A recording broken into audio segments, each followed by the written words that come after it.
Red light, green light, red light, green light, red light, green light, red light, green light, red light. Well, folks and friends of all, gather around, grab yourself some confectionaries and sit down for the show because, well, the showman of Scottish wrestling is here for an episode of the Soul Sessions. Of course, with always as your host, Soul, Tommy Lockhart. Welcome, my friend. Thank you for having me. Really appreciate it. Tommy, an absolute pleasure, my friend. From one fine dressed man to another, it's a pleasure to see such fine dressing. I mean, it's beautiful. But you know what? We're rushing ahead, my friend. As we do here on the Soul Sessions, every guest has a story. Every story has a beginning. Tommy, how did your story begin as a wrestling fan? So for me, it's probably quite cliched. It was a family friend who was a bit older than me, and you go up to his and he's got all this wrestling stuff, and he's got wrestling on the TV, and you get hooked. And I would say I was quite lucky. This must have been probably about 2000, 2001-ish, but he was like 5 years older, and he had handed me down stuff as well. So all of these like videotapes and stuff like that was quite varied from like the early 90s all the way up to like through the Attitude Era and into the 2000s. So I was quite lucky in that way to get a lot of hand-me-downs from him, and then catch up with what was going on at the time. So yeah, from that, just being hooked on wrestling from that, and just trying to get as much videos, DVDs and stuff like that as I could, and recording. I had remember I used to be able to tape over tapes. I had like a VHS that was marked Raw, and one that was marked SmackDown, and then a pay-per-view one, and I just used to tape over them every week, and then try and watch a wee bit of them before I went to school in the morning, and then watch the rest when I get back and stuff. So that was really how I get into it. Hey, the days of the tapes, the VHS, you would get to watch something, you have to actually put in effort to rewind your footage, you couldn't just hit a button. We worked for our entertainment back in the day, but I mean, I think it just shows that obviously media has evolved from the 2000s to where we are now with streaming and everything online on demand. You mentioned obviously and having these tapes passed down to you, and obviously the tape trading back in the day was really an integral part of the community. Do you think with how wrestling has advanced to this digital landscape that form of, connectivity with the fan base through tape trading is lost? Maybe a little bit, but I think it's like everything else. It's maybe just evolved to links. If I see a good match or somebody that I like, I would just send my mates and our fellow wrestlers and stuff a link. Oh, check this out. So I maybe a little bit, because it's not that physical interaction, and that we probably see it as nostalgia, but I think it still happens. It's just much more like everything else. It's just so much quicker. Aye, quicker.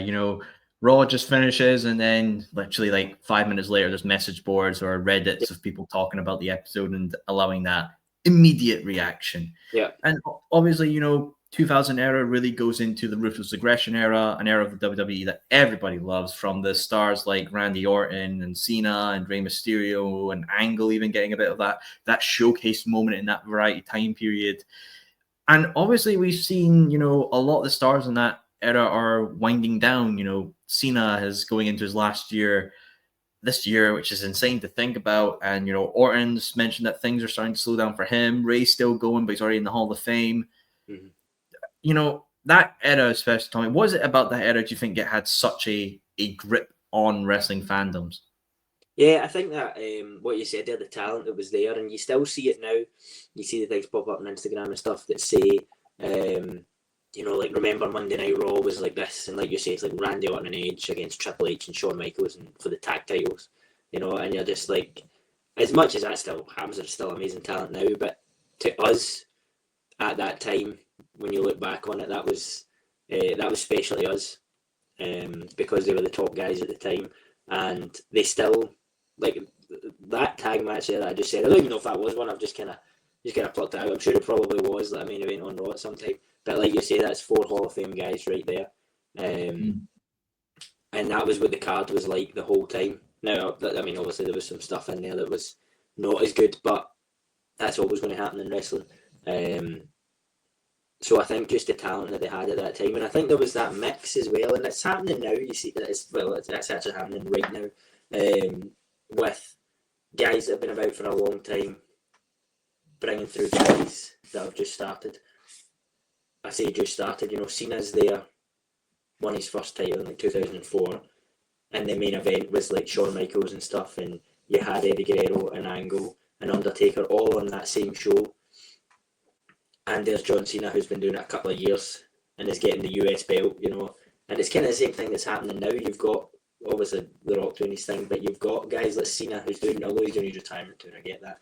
I know, Cody's been about for a while as well, but guys like Cena and Orton and Mysterio and all the guys that you kind of mentioned there that are winding down are now there to pass that on to your Braun Breakers, and your guys like him that are coming through now, that are maybe only in a few years, obviously. Maybe he's a bad example with the Steiner's connection and stuff.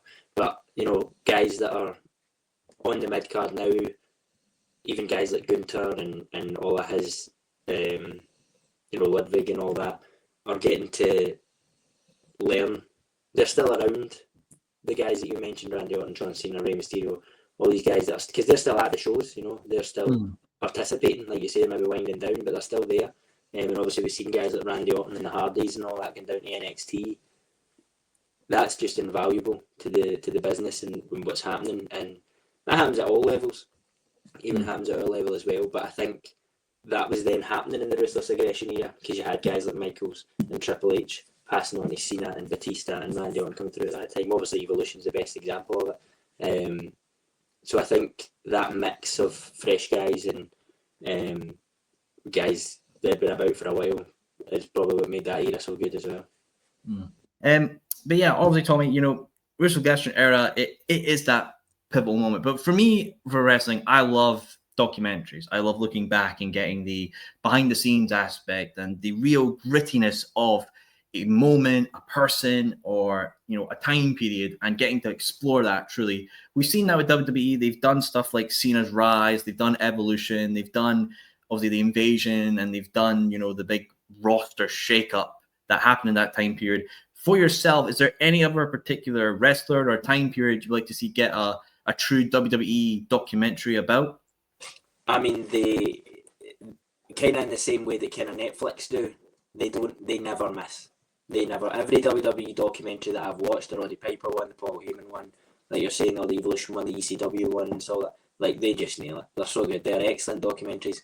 Probably one of my favourite documentaries, this is one that you can seem to never find, it was on the WrestleMania 20 DVD about WrestleMania 19. It was like the mania of WrestleMania, and Jesse Ventura, what's the word? He voiceovered it, and obviously just his voice is just incredible. But that was a great documentary, and it was about everybody on the WrestleMania 19 card, just about, and it was excellent. But I think that they really nail it. For me, something that I probably need to do more of is study a lot more of WCW stuff. Should probably watch. I'm sure there probably is stuff out there for it, and I should probably watch it, because that was something I missed. Like I said, I had Raw tapes, SmackDown tapes, and PPV tapes, but I missed WCW. I would probably say.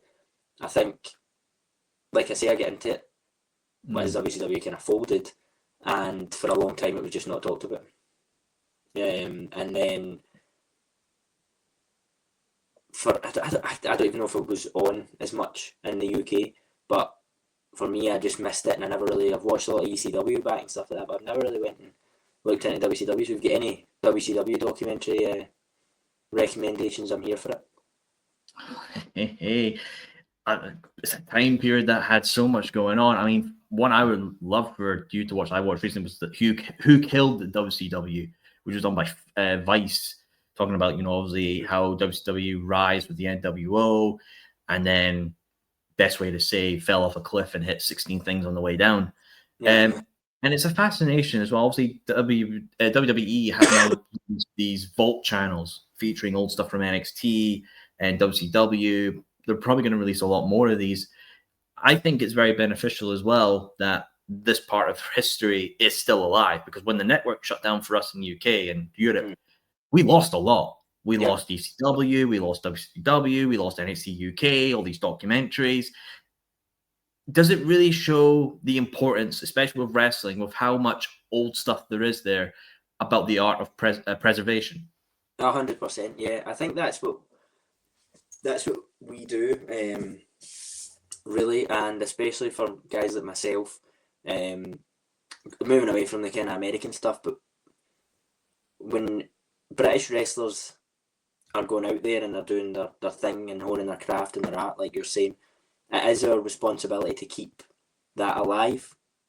More the British style that went through from like World of Sport and moving through to guys like Nigel McGuinness and all that then took that over to America and Japan, and that a lot of the stuff we do is very traditional, especially myself, and that to me again, that's maybe something that I know WWE have never really covered really. But I mean, I know they had the one for Adrian Street and stuff like that. That was, I know it was just a wee clips and stuff like that, and told his kind of story.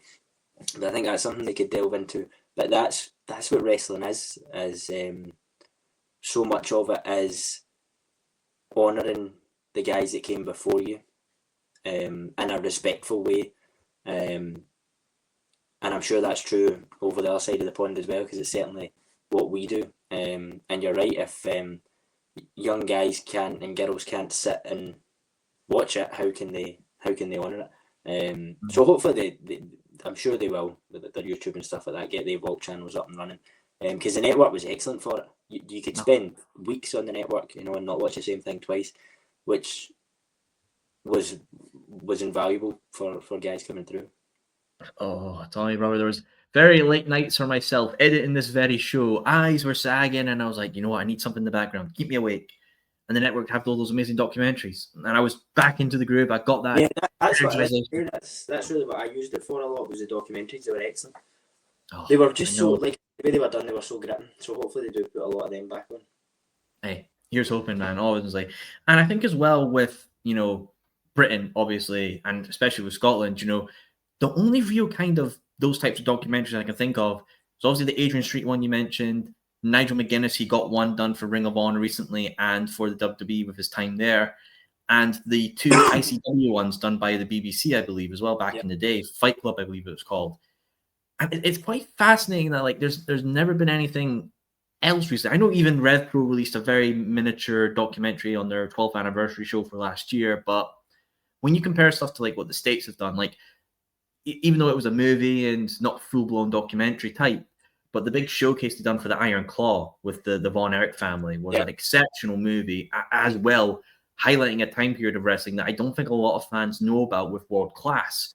We've also got Queen of the Ring that's came out very recently about the former NWA Women's Champion.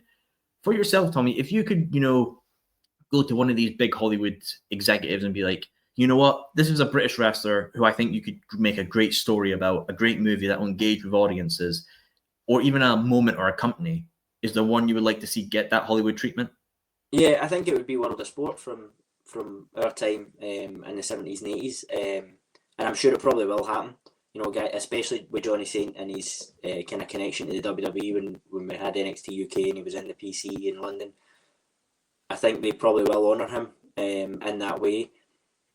Because guys like him and Rollerball Rocco, obviously, your bigger guys like Giant Haystacks and Big Daddy, they were like household names across the whole country. There's always a story, like, I'd love to know the year, but there was a year that the wrestling got more views than the FA Cup final in England, and that's how big a deal it was. And when you watch it back and you see the reactions that they were getting and how popular it was, and like I said, these guys were household names.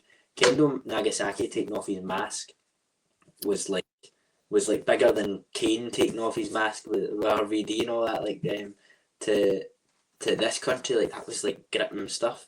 So that's definitely something I'd like looked into, especially like that. The Adrian Street one was excellent because it kind of touched on it a bit, but it was such a time period for the business, because there was a mini documentary on a guy, George Kidd, who was from Dundee, who started to kind of, he's in the Scottish Wrestling Hall of Fame, and his belt's still in Dundee Town Hall and stuff. So there was a kind of mini thing on STV years ago about that.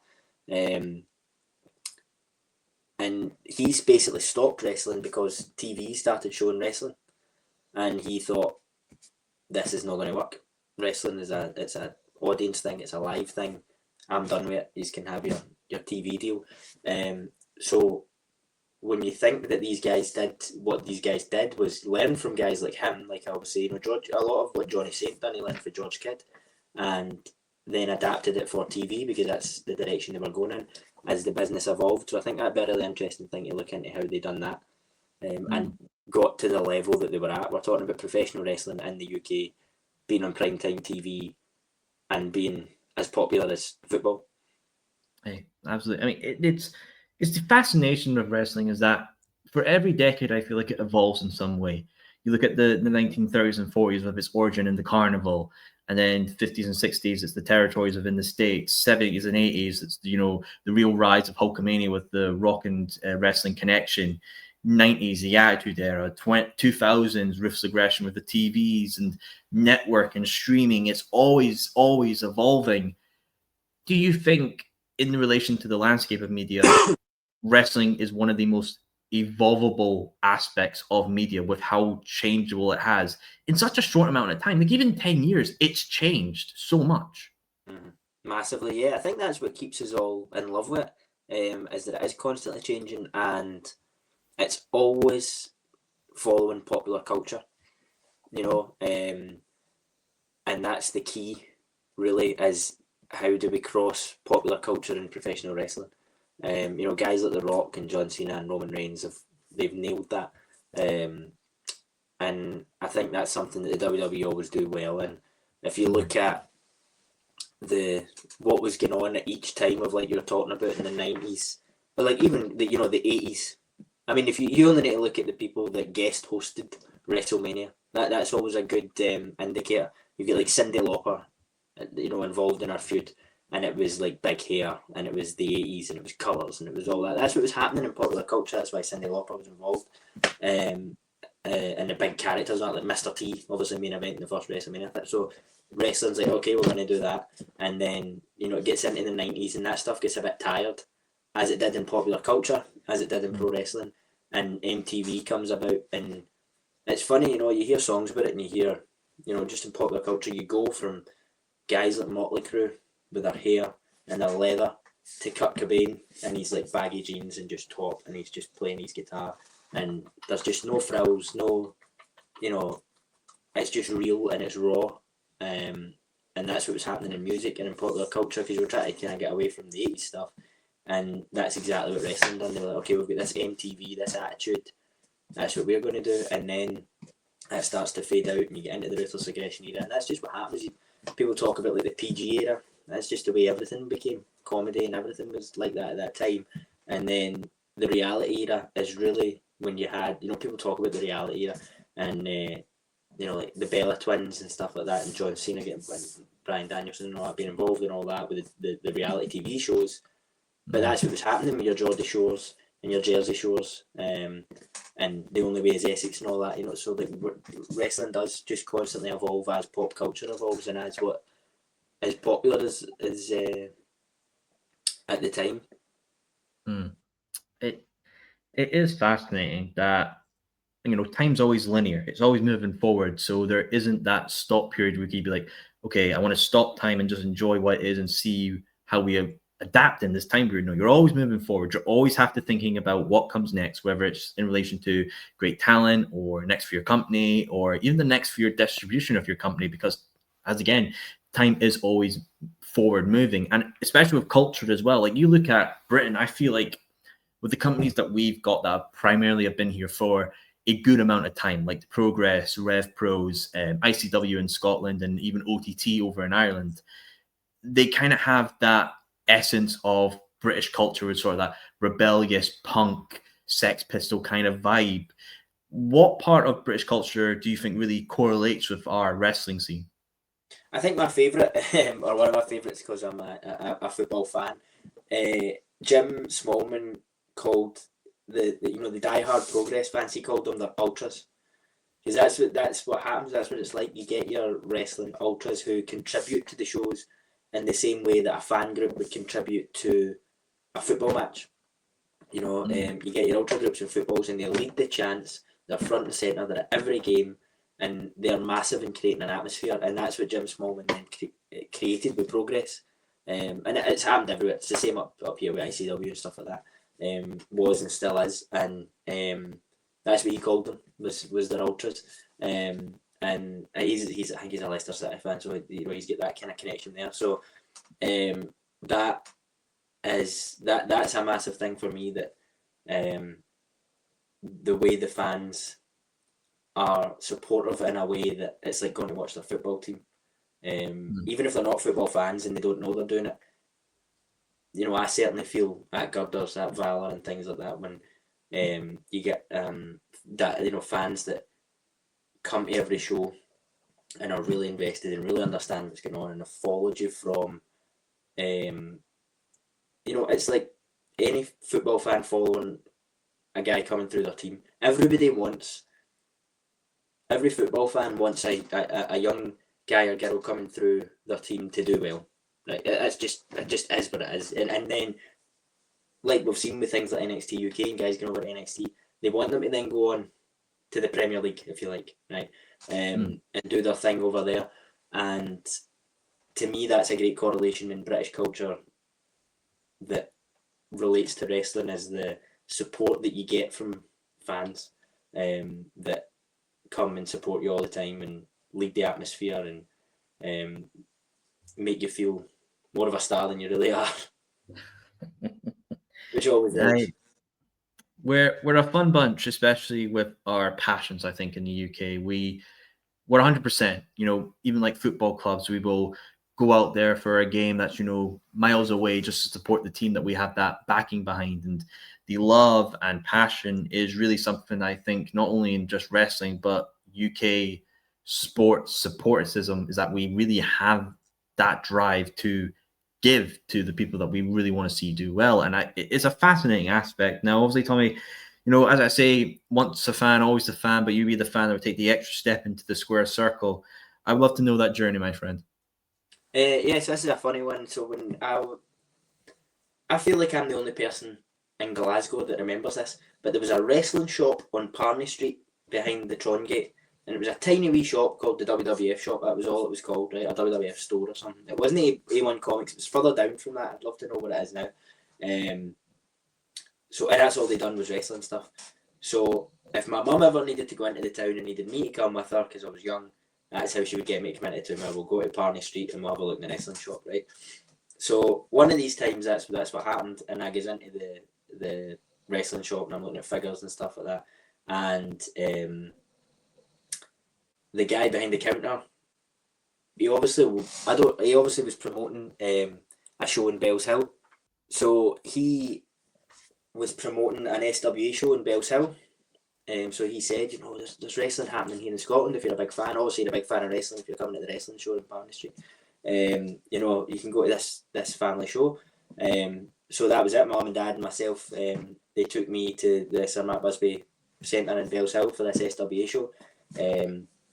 And the internet was a thing, so I then googled it and I found the guys that were on it and stuff, and I found they had a school, and I was like, Mum, I'm about like 10 or 12 or something like that, right, at that age, and I'm like, Mum, I'm going to this wrestling school, I'm going to be a wrestler, and my mum was like, absolutely not happening, far too young, that's not happening.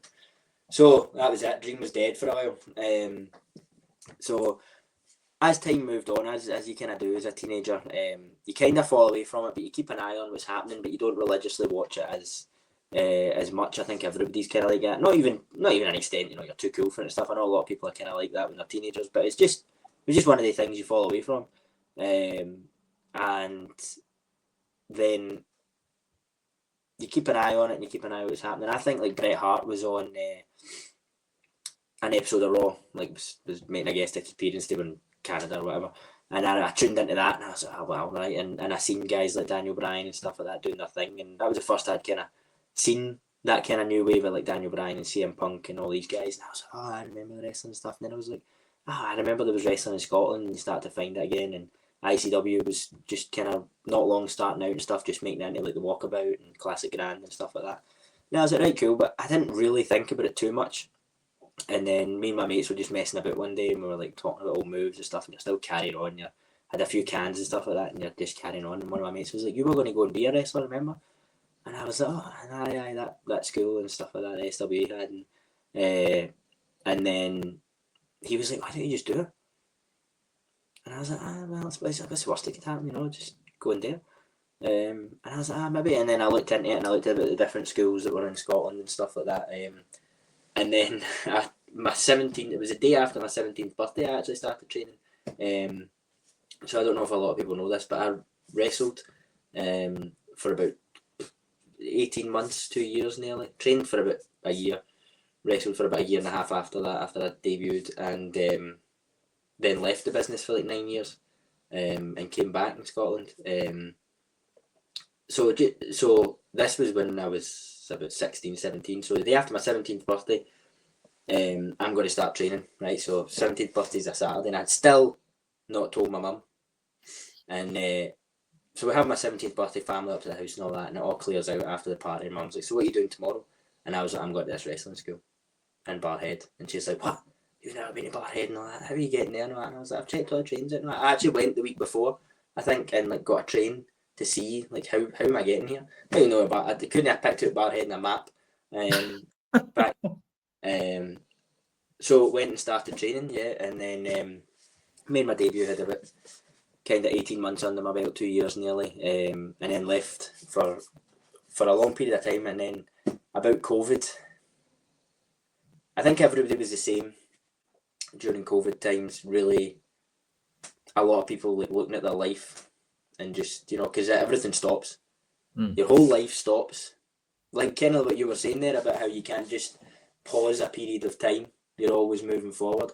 Apart from COVID, that's almost literally what happened for those kind of that first lockdown, those kind of 6 weeks, and I don't mind talking about this. I've struggled with my mental health a lot, with like anxiety and depression and stuff like that. So if anybody wants to reach out to me with those kind of things, 100%, I've been through it. So at that time and kind of COVID times, it was my girlfriend was like, you just need to go back to the wrestling. You know, she knew for 9. This is obviously the oddest thing ever to share with my girlfriend. For all that time that I wasn't, the 9 years that I wasn't in the business, I was with her from a lot of that, maybe about 6 or 7 years at that point. Maybe not as much as that, maybe about 6 years. And she never watched me watch wrestling. I didn't watch a minute of wrestling from leaving the business to going back. And she obviously just knew that there was still a passion there for it. And to me, the business, like you're saying, maybe like you're saying, where passions that become all consuming, the professional wrestling business does become all consuming a lot of the time if you don't manage it well. And I feel that's what happened to me before. And so I was trying to say to her, like, no, I can't go back and train. No way, I can't.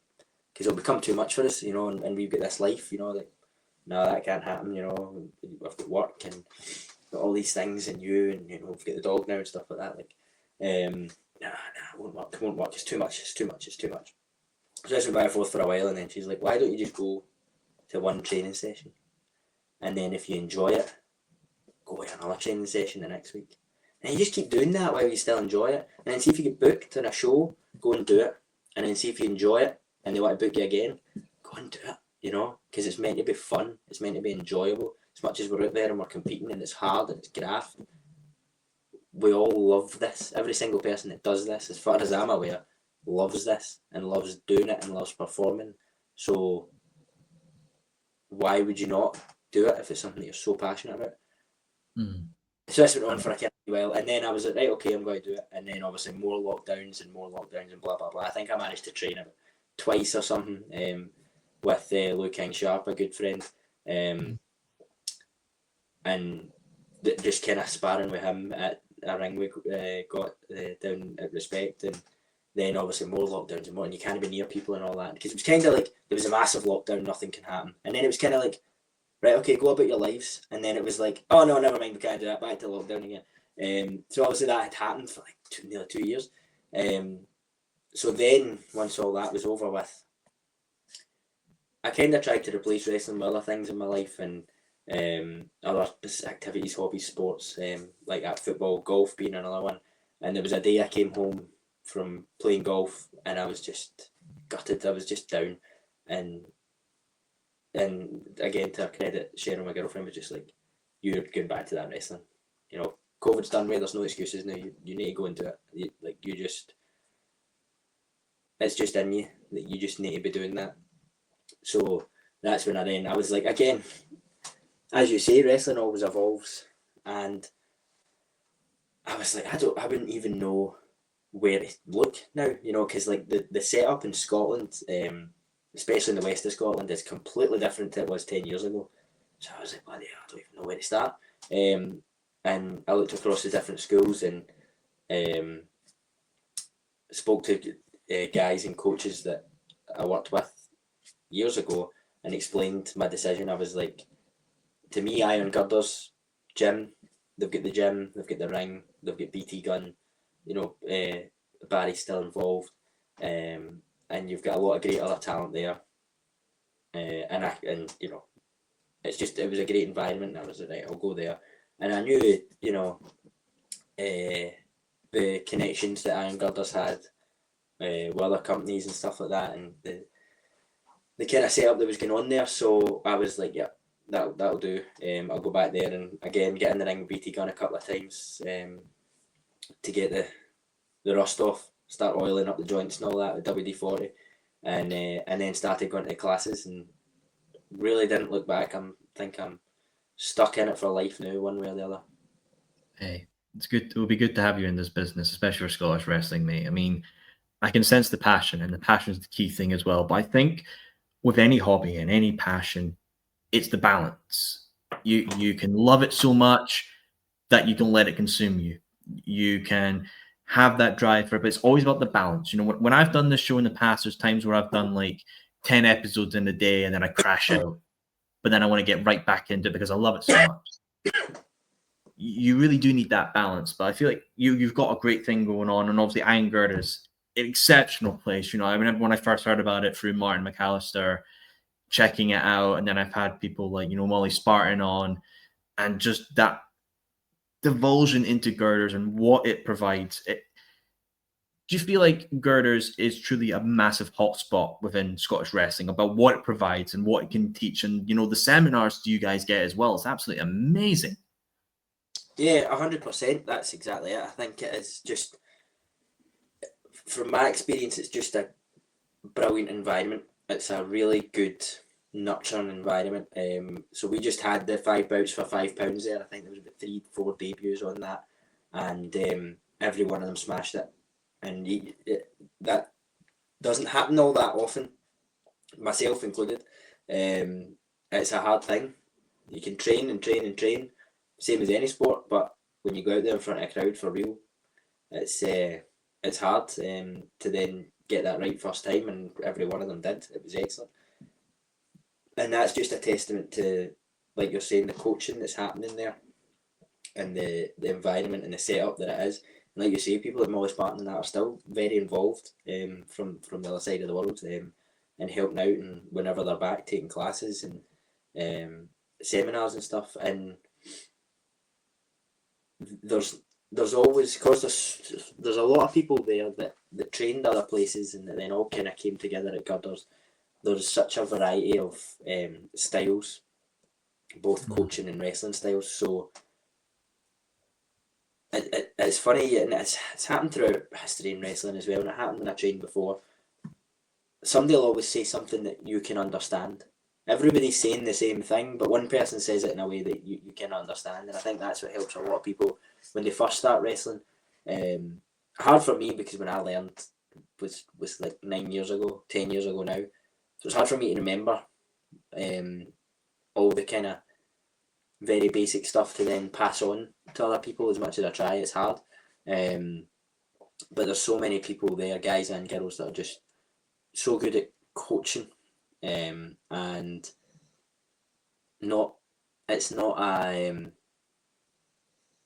it's just a great environment. It's a great environment for learning, and I think that, like you say, it's just shows with the amount of talent that's coming through. Even at the very early Raw stages, you can see what's happening, because it is still a pretty fresh thing. Yeah, absolutely. You know, it is fresh, but you can see that the seeds have been planted for fruitful opportunities and wrestlers to blossom within that place and eventually, you know, branch out and conquer the scene, especially. And, you know, Girders as well, obviously, has got great characters. You know, obviously, I think about Martin McAllister with his losing streak and then getting the big win for the IGWP title as well. And I got to know your story, mate, because I'm still looking at that jacket, because that jacket is beautiful. I mean, I love my own, but I mean, I wouldn't trade. I wouldn't trade. I like this too much. This has been through the wars. I like this, but the story of your look, my friend, I got to know it. Like, was this something you'd always planned? Did you watch The Greatest Showman one day and thought, I like it, let's go with it? It's funny, like, actually, like, I came to The Greatest Showman thing in a kind of roundabout way. So, like I say, I am. When I was young, as much as I watched all the WWE stuff that I watched, my granddad always watched all the World of Sports stuff, and he used to always tell me, "This is the real stuff, son. You know, all that American stuff's a lot of this, right? This is the real stuff." So for a long time, obviously for a long time, that was just his talk. He didn't have any tapes or anything like that. But then when YouTube came about and stuff like that, and you started, I'm like, "Granddad, this is stuff you're talking about." And he's like, "Aye." So it was kind of him that introduced me to all that stuff, and that's the way I loved to wrestle and perform. And win matches in that way. But a lot of that is, as you know, trunks and boots wrestlers, you know. And like you're saying, in this day and age, that's good, but it's not. It can be better. It can be great. So I was kind of torn. I was like, you know, I just want to, like you say, I want to keep this British wrestling alive and want to put it out there. I think it's quite unique as well. There's not a lot of people that do it. So I want to keep putting that out there and making a point to wrestle in that style, to keep it alive and pass it on to the next generation and all that stuff. And then the ironic thing is, okay, but if you don't have this big look and this big character, you know, if you have that, you're going to be on more shows, going to be more visible, people are going to know you more, and then when they see you actually wrestle, then they'll get it. Then they'll get introduced to this style that you're trying to put across, which is that's just how wrestling is, right? That's just how the business works, and I totally agree. And to me, it was actually, funnily enough, it was a Sky Sports advert.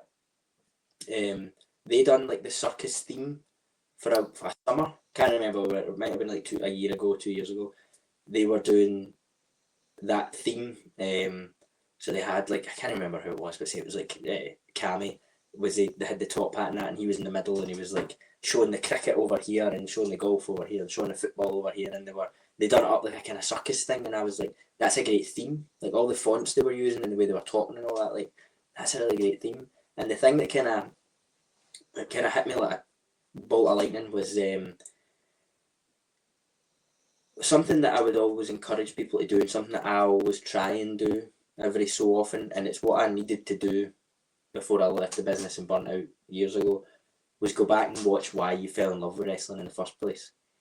It's something that we all, especially, well, every wrestler does it, you end up watching and doing what's cool at the time, like we're saying, like what's evolving. But sometimes what's cool at the time isn't necessarily what made you fall in love with wrestling.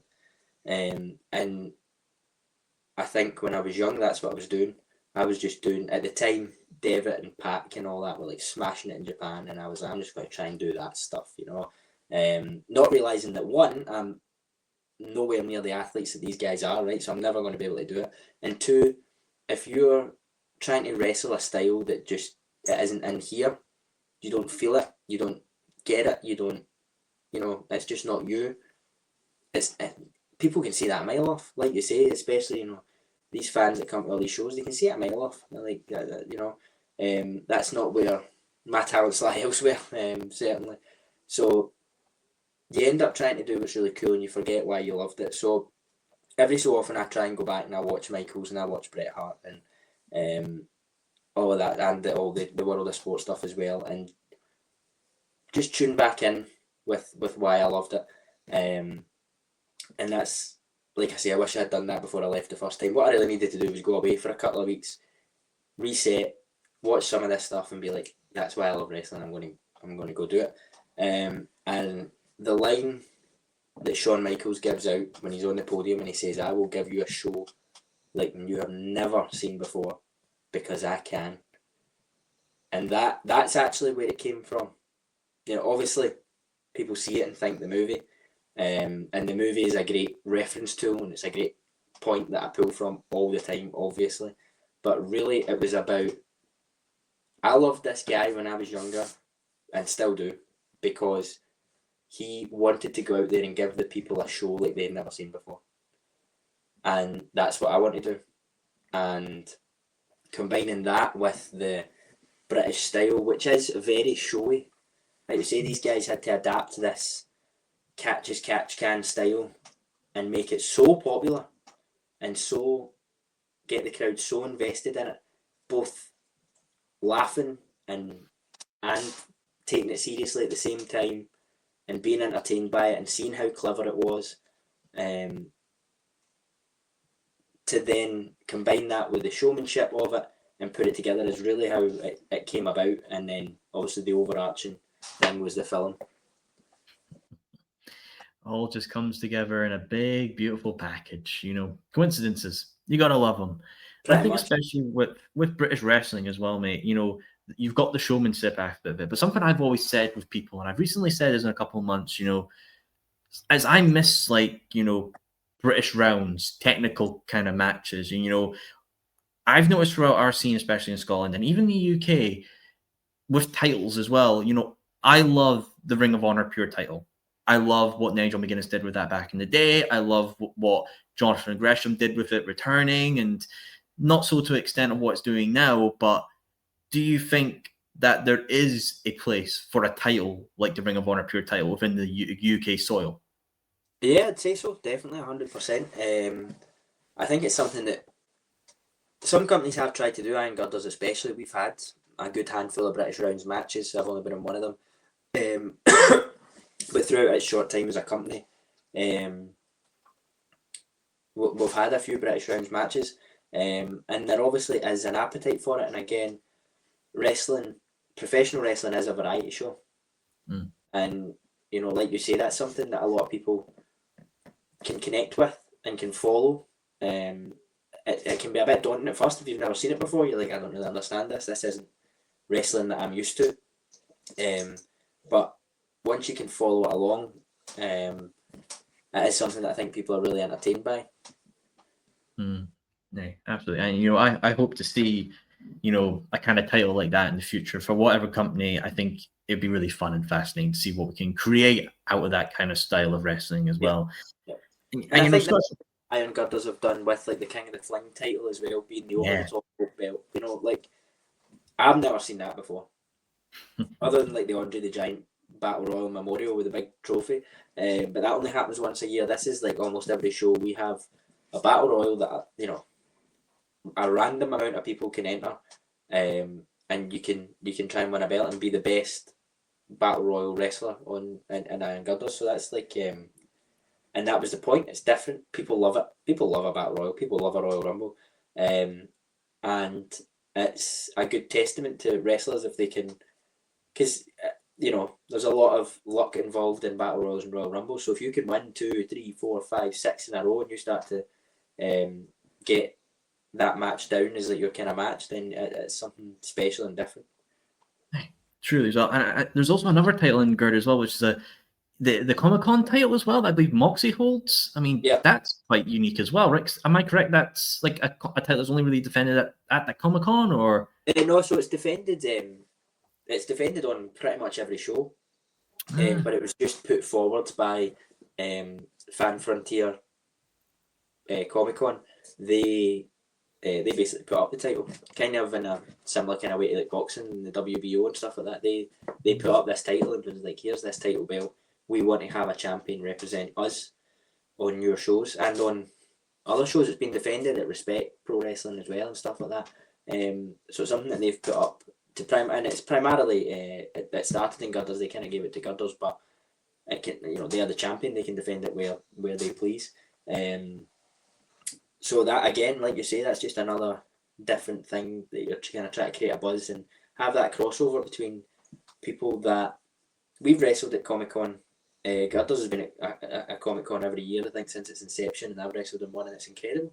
The amount of people that stop and watch wrestling. Obviously, we tend to be the loudest thing at a Comic-Con, so it's kind of hard to miss us. But yeah, the amount of people that will stop and watch, and the amount of people that have came to shows because they've seen us at Comic-Con is incredible. So it's a good way to cross reference things. Yeah, absolutely. I mean, I can't imagine it must be a unique crowd as well, especially with wrestling at Comic-Con, right? Oh, 100%. It was crazy, when you look out and you see all these cosplayers dressed up that put some effort in. It's bizarre. You're wrestling in front of like Wolverine and Deadpool and Spider-Man and all that, and what's going on out there. But it is cool, and it's cool to showcase what we can do to a new audience. It was the same when we done the Barras Market as well, for the Pride weekend. It's just so good to take that to quote unquote non-wrestling fans and show them this is what we're about, and hopefully try and hook some of them. Yeah, absolutely. It's branching out to the different markets of audience out there, and it can gain new fans, and that's why it's key to always explore new avenues of audiences. I know you touched upon Respect earlier, and I know you made your debut for them. Was it this year, if I'm correct? Yeah, last week or 2 weeks ago. Excellent company down there, and they've got that area kind of sewn up, and there's a lot of good things going on there, and a lot of the talent that again, it's another one that's just bringing talent from all over Scotland, to hopefully put on unique shows that you might not see certain talent wrestling each other. So I'm excited to see where that goes and work for them more. Yeah, absolutely. And it's that key point of branching out, because you could branch out to a show and also get new fans and showcase your talents, but to learn as well. Because I know you went to Power Pro recently for a seminar with Dean Allmark as well. Yeah, 100%. I mean, that's obviously that's what, like you say, we're always moving forward. If you're not always moving forward, you're going backwards. And you've got to constantly learn. There's always people on shows all over the country, Scotland and UK wide, that can teach you things or see things from a different point of view. And like you say, that's the exciting part about going to seminars and other places and stuff like that as well. And even just learning from other people, going to different schools, learning different ways of doing things, and then, like you're saying, deciding what works for your style and what you can do and what you can bring to the party. It's an important part of wrestling. That for a long time I think was maybe, obviously I could be wrong here, but I think it was maybe lost for a while. But it's seeming to come back a bit more now, and it definitely has that feeling. To me, the Scottish scene does have that feeling again of when I first started, and it was kind of right before the boom, but it was a little bit different because there wasn't like NXT UK didn't exist. There was not like the WWE ID thing and all that. You didn't get a lot of contracts handed out, especially to European wrestlers. That didn't happen in the kind of early 2010s. Big Drew, Sheamus. I mean, from the UK, there's a few others that were coming through of that time period. Obviously, you had guys like Nigel McGuinness and you had Doug Williams, and they were about like kind of before that time, and they were known as like the kind of classic British wrestlers. But for guys coming through at that time, it was doable, certainly doable for the top guys, but it wasn't quite the way it is now, where you know for a fact that WWE are watching what's going on in the UK right now. So it wasn't. It was a bit different in that kind of attitude and feeling, but the feeling of looking about the different companies and the different locker rooms and the different schools and just seeing like there's just talent everywhere. There is just absolutely talent everywhere, and I think now, especially when you go to a place like Respect, where they're bringing in talent from all over, and you look about and you think, yeah, there's something happening right now, I think, in Scotland, that, and 3, 4, 5 years' time is going to be huge. I think you really hit the nail on the head there, something, son, as well, because I've seen as well, we talked about Jim Smallman, obviously he's done Progress in the past, and I know he's the international talent scout for WWE, and I know he was around places, and I know he was at Girders as well. And, you've had Lee McAteer, the co-owner of Progress, said that he would love Progress to be a WWE ID hotspot. You hear the buzz of I know Molly Spartan, Tate Mayfair's and Rio were at an NXT taping in Orlando. Do you genuinely feel, Tommy, from your personal point of view, that there is going to be a big, big plan for the UK scene, as you said, maybe in 3 or 4 years to come, and it's something obviously with these rumblings have happened? Yeah, that's what I think, and not just necessarily from the rumblings that have happened, just from, if it's me, if I'm Jim Smallman, if I'm, Shawn Michaels, don't know if he's still the chief scout, I believe he is, so, there's good business to be done from using the talent that's here just now, without having to do a whole lot, without having to really, obviously WWE will put their production in and stuff like that and do their thing if that's what they're interested in doing. But in terms of bringing the talent to a level that they can do that week on week or month on month or however much they want to do it, they don't really need to do a lot there. Because everybody, the upper echelon of guys in Scotland is extremely, extremely talented. So I think they would be daft not to. But I know that, like you say, if Jim Smallman, you just need to look at his Instagram, he's constantly, that's his job, obviously, he's constantly scouting guys and girls and shows and schools, and so they must be thinking something. They wouldn't have employed him as a full-time otherwise. And that night that he came down to Girders and we had the session with him and made the matches and the promos and stuff that we done for him, it was genuinely one of the most, I don't even know the word, I think I put it on my Instagram, just how full of pride I was that night. Oh, I mean, everybody smashed it. It was all brilliant, but it was just such a amazing feeling, like you're saying about how Jim was there directly answering to the big leagues, to like Shawn Michaels as his boss. Like how insane is that? Like the guy you grew up watching who is now in charge of talent development, he is sending someone to the gym that you're at to have a look at talent, and for everyone to then put on their best as well, obviously it was a massive help. But just the way he then talked about wrestling and stuff like that, just, and like you're saying, the kind of things that he said about the UK scene and what WWE or the rumblings that they're thinking of, and just how it feels like everyone in the wrestling business is pulling in the same direction. For the most part, it doesn't feel as isolated as it maybe once did, because the WWE maybe are much more involved in what's going on, and everybody genuinely feels that everybody can succeed and we'll all still be okay.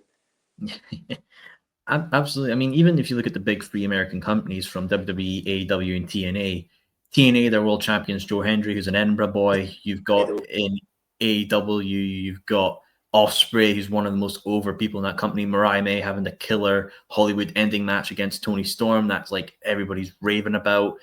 And WWE, you've got, Drew just being the ultimate heir to CM Punk, as he always likes to be. You then got, Pete Dunne doing stuff with the comedy aspect. You've then got Sheamus. You've got Becky Lynch, who's one of the most popular women's talent.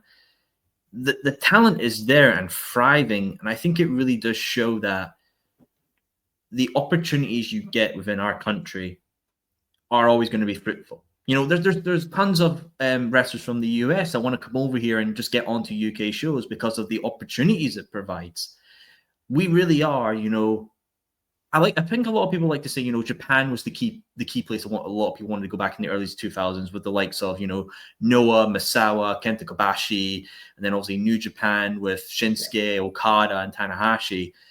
But I feel like that's now the UK with the likes of Michael Oku, Nina Samuels, Jack Jester and Grado up in ICW. Like, we are now that hotspot. Do you feel like that, Tommy? Yeah, 100%. But I think that the UK always has been. I think, like you say, obviously we're always in the inside looking out. So we think of America and Mexico and Japan like they're the big markets. Mm. And they are the big markets because of the vast amount of people that follow wrestling. So maybe we're a smaller market, we're a tiny wee island when you really compare us to like America and Mexico and stuff like that. But something that again I was talking about it with Dean Allmark when we were up the road at PWR.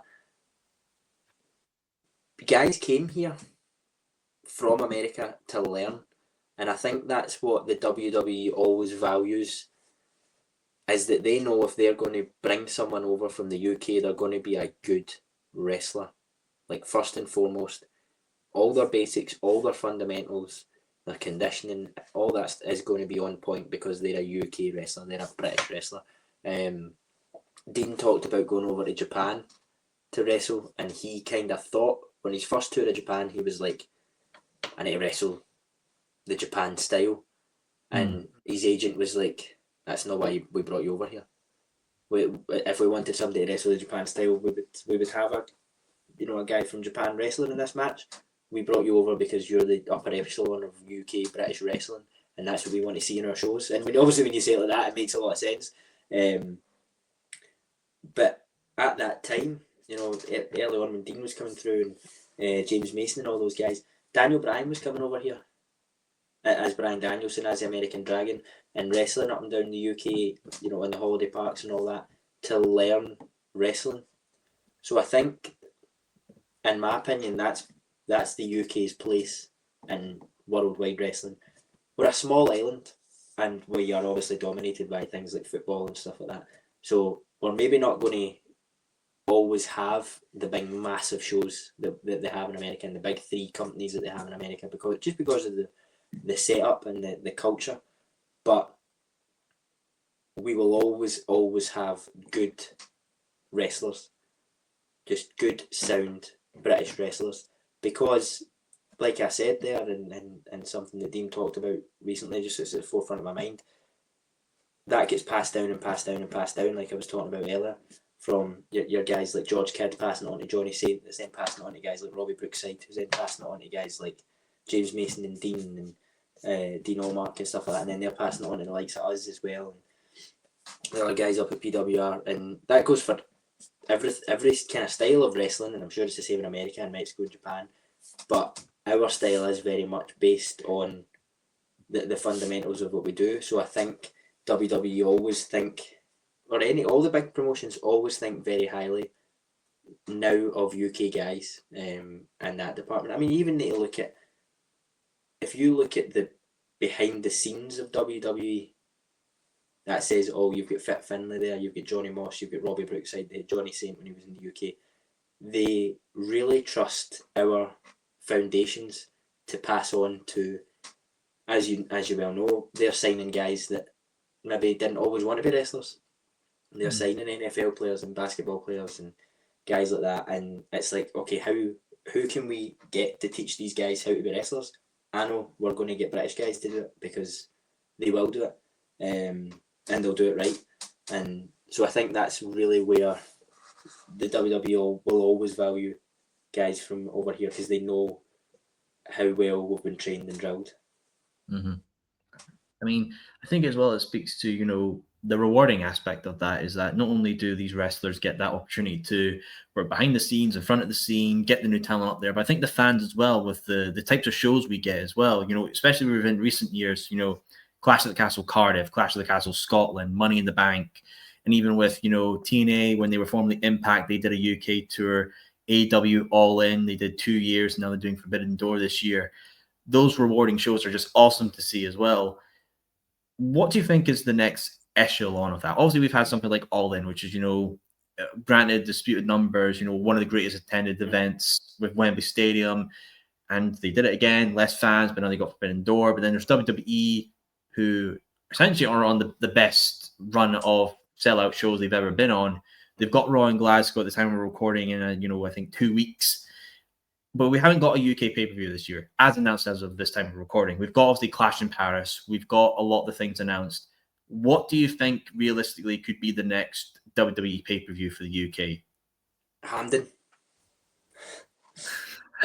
That's what we need to do. Yeah, that's a good question. I mean, I think they smashed it with the hydro, but if I mean, I'm kind of being a bit facetious there, but if you could get a stadium show, I think you could do it. You could probably, I wouldn't say Hampden. Hampden's maybe not the best for a gig or a show, but if you could get like Murrayfield, if they could get Murrayfield in Edinburgh, for a pay-per-view, I think they would sell that out. In fact, I've got no doubt in my mind they would sell that out.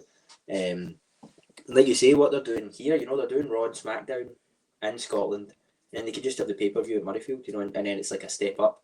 So the pay-per-view was in the Hydro, but now Raw's in the Hydro, and the pay-per-view is going to be in Murrayfield, but they'll know better than me. They've got this stuff down, obviously, they're the top guys and always have been. So I would really like to see that. I'd love to see a stadium show in Scotland for wrestling. Like, again, when I was young, that's unthinkable. But now to feel so close and part of the business, like I was saying with the Jim Smallman thing, that just makes you feel a part of it all. And I think everybody kind of feels like that. Yeah, I mean, a stadium show in Murrayfield, just like in, walk 10, 15 minutes to a show would be absolutely a dream for me. But, get my dig sorted then. Amen to that, brother. Amen. You know what, Tommy, when I have guests on, I always like to, say, what's your dream match? But I actually want to say what I want to see you in a match in. I want to see you, Trent Seven, mustache versus mustache. Oh. He's got the full beard as well, So I might be cheating in that aspect because he'd need to go the whole hog unless he just shaved the mustache and kept the beard. But yeah, I mean, he's another perfect example, isn't he, of just pure British wrestler, knows his stuff, and does that so well and passing that on to guys coming through. So I would take that. Hey, I would like to see it, I mean, whatever that could be. Could it just be, mustaches getting tangling in and you have to have a double count out because you're locked in one another? I mean, hey, I don't know. Or shave off the loser's mustache. That's where I thought you were going with that. I thought it could be like mustache comb on a pole match or something like that. Oh no. Oh, the crazy gimmicks are coming out. It's a whole nother nine ball yard. You'll see that when you watch some WCW, my friend. You'll see the crazy gimmicks. Stuff like that. Oh, great. I'm there. I'm here for it. Oh, good Lord. I mean, I love talking about our scene, especially. When my third season in the show and I really went out there and explored it and seen the companies that we have here, from the likes of what Girders are doing, Power Pro, and Discovery Wrestling, Pro 2, Attack, Target. Like, it's insane about what the UK scene and even Scotland provides in that aspect. I mean, Tommy, what's some things you would love to be a part of within Scottish wrestling? Is there particular companies or a championship's legacy you want to be a part of? What goals are there for you to be a part of within the Scottish wrestling scene? I know it's a boring answer and you probably get it all the time, but like all of it, that's the point to me of what we do and how important these independent shows are, and all the companies that you mentioned there, every single one of them. You've seen Discovery's show the other night there, like, just excellent. Like, what a class setup. And by all accounts, all the matches on it just smashed it. So to be like I say, but respect being, down in Kilburn, and you've got Girders in Glasgow and Discovery's up there, and like Fair City's up there, and you've got, through in Edinburgh with PWR that Andy's got. Bringing this stuff to as many people and families as we can. That's the point to me. We put on 2 hours of entertainment for like a tenner a ticket maximum usually. Usually kids are cheaper than that and stuff like that. And it's our job when we go out there to entertain those people, to compete, and to make them forget about how crazy the world is, especially right now, right? All the other crap that's going on in the world. For 2 hours you can just sit and watch this wrestling show and see if you're a mum or dad that was like my mum and dad when I dragged them along to it. Even if you're not a big, you don't know wrestling, you're not a wrestling fan, to see your kids or your family, nieces, nephews, grandchildren, buzz off that and just have the night of their lives watching these like larger than life stars up close. Like how close, you know how close you are at an independent show compared to, you know, when you're at like a WWE show.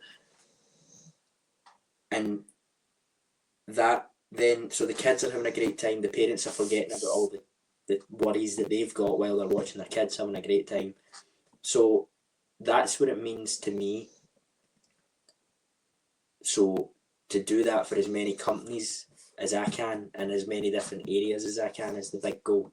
That's the way I look at it now, and maybe that's why I'm more mature head than I looked at it before. I'd probably give you a very different answer 10 years ago. When it was more, like you're saying, belts and companies and thing. To me, it's just about bringing this entertainment to as many people as we can and forgetting all the other stuff. Because you'll know yourself, this business, there's a lot of that other stuff. Yeah. But you just got to hone in on why you do it and who it's for and what it means to you and what it means to them, and double down on that as much as you can. And it's a complete honour to have any company ask you to do it, to be on their shows, you know, no matter what the company, because they're obviously taking a risk with you and they think you can entertain the people that we are bringing to this show or that we want to bring to this show. So it's an honour to get booked for them, and it's an honour to then go out for these families, because again, as much as I'm saying, and it's fantastic, right, it's like I say, it's amazing that you can go to an independent wrestling show and possibly see stars of the future, but also have just a great entertaining night for 2 hours, 3 hours for, you know, a family of four could be like 20 quid, 20 odd quid, right, 30 quid, and then obviously the kids are going to buy their foam fingers and all the Tommy Lockhart t-shirts that you can imagine, right? That's what, you know, see them everywhere. But that's still not cheap. You know what I mean? Like, it's cheap, obviously, than WWE that are charging hundreds of pounds of tickets. But that's still a chunk of change for a family in these times to shell out for us. You know, like, they are paying their hard-earned money to see us. So that, to me, is a massive honour to then have to then go out and deliver that entertainment for those families. And that, to me, is why I do it. It's not... That's why I try not to set goals like what you're saying. Obviously, you're 100% right. You've got belts like the ICW World Belt and the 0G that's been held by the countless names that they've been held by, Drew being one of them. Same with your BCW belts and your PBW belts and all these belts that have been about for a long, long time in this country. To be mentioned in those names, it'd be a massive honour, of course, to challenge for these, and to be on these companies and to be booked for these companies, because they bring in so many of these families and they give that entertainment to these families. So the most amount of people that I can do this in front of is the goal, and whoever has that audience, I want to be there. I think wrestling, it's a tough business. You know, there's long drives, there's times away from family, there's times where there may not be as opportunities of work, but when those opportunities do come, it's a truly rewarding aspect for everyone involved. People who own the companies get to put on their shows, wrestlers get to showcase their crafts, but the audience as well are rewarded with what you said, 2 hours or whatever time it is of escapism. You know, screw whatever is out there. You're sitting there and you're enjoying a show from all aspects of age. And I mean, I think that's, especially within the UK, what wrestling's all about. Yeah, 100%. That's exactly the way I view it now, and I think that makes it easier and more rewarding for me. Yeah, absolutely, brother. I mean, you've got it right on the head of the hill, Tommy, right head on the hill, my friend. You know what, Tommy, we're coming to the end of our time here in Soul Session. It's a pleasure to have you on here, my friend. But, you know, before we go, a final question. You know, you're quite a showman, you know, and showmans think of the circus times, and what the circus has? They have troops, you know, the circus troops of many's behind the showman. You know, could we see a faction, you leading a faction of, circus freaks or showmans? What's the plan for you, showman? That's a good question. If I lead and they follow, then yeah. But I mean, it's not like you say. If you can find the right people, I think the big thing that you can take from the circus and the performers, and like you're saying, that traveling band, is they become, and especially wrestling's very similar, probably why it started there, they become a family. So I would steer away from the idea of a faction and be more of the idea of a family. That if I feel that there's troops there that can create that bond and do something, then there is always that possibility. But as you know, with wrestling, it's time and place, and like we said there, things all come together as kind of cosmic events almost, if you believe in that sort of stuff, and that tends to be the way things happen in wrestling. It's like nothing else. So maybe you're manifesting, maybe you're putting that out there into the universe if you buy into that sort of thing. I have some mysterious, crafty ways of doing things, but hey, whenever time goes, but into the future, wherever it may be, whatever troops it may be, or even your family, and you're leading the charge, I'm sure you'll put on the greatest show, whatever company you go to, my friends. But you know what, Tommy, it's been a pleasure to have you here on the Soul Sessions. And of course, folks, if you love what you've heard of Mr. Lockhart here, I'll include a link to his Instagram down below. Click it, follow him, see his journey without the Scottish wrestling scene, and support him in every show he does. Well, folks, as a true Scotsman, finish up your pint, put your chairs away, and thank you as always for tuning in for another episode of the Soul Sessions. Now I'm out the hill and two, gonna live like animals do. No more laws and no more rules, no more body, no more fools, no more heaven, no more hell.